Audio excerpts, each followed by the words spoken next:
Good morning সকলকে। আজকে এসেছি আমি আমার বাপের বাড়ি, যেটা হলো কলকাতার বাগুইআটিতে। তো সকালবেলায় বারান্দায় ঘুরতে ঘুরতে দেখলাম মা ছোট্ট ছোট্ট ধনে বীজ পুঁতে দিয়েছিল, আর তার থেকে কিন্তু সুন্দর ধনে গাছ রেডি হয়ে গেছে। তারপরে সবাই মিলে বেরিয়ে গেলাম আখের রস খেতে। রাজারহাটের একটু দূরেই কিন্তু আখের রস বেশ ভালো পাওয়া যায়, সেখান থেকে আখের রস খেয়ে পাটালি গুড় আর ঝোলা গুড় নিয়ে বাড়িতে ফিরলাম।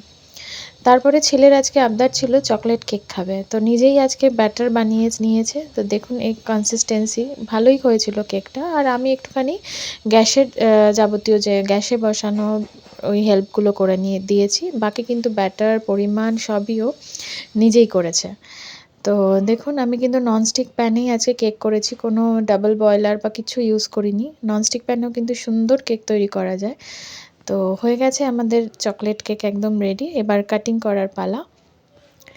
তো কেকটা কিন্তু বেশ ভালো ফ্লাফি হয়েছিল। তো পরিমাণে আমার একটু কেকটার আন্দাজে মানে ব্যাটারের আন্দাজে যে ননস্টিক প্যানটা সেটা একটু ছোটো হয়ে গেছিলো বলে ঢাকনার মধ্যে হালকা একটু লেগে গেছিলো, কিন্তু খেতে কিন্তু ভালোই হয়েছে এবং ফ্লাফিও ভালো হয়েছে, পুরো ইভেনলি ফ্লাফি হয়েছিল কেকটা।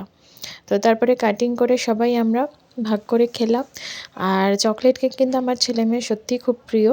আর তারপরে ব্রেকফাস্টে ছিল ব্রেড অমলেট, কেক আর একটু স্যালাড হিসাবে শসা আর গাজর, আর ছিল কলা। আর আমি খেয়ে নিলাম, মা আজকে অনেক দিন পর করেছিল ছিটা রুটি আর চিকেন দিয়ে। আমি কিন্তু ব্রেকফাস্ট আমার কমপ্লিট করে নিলাম। আজকের ভিডিওটা এই পর্যন্তই। কেমন লাগলো নিশ্চয়ই জানাবেন।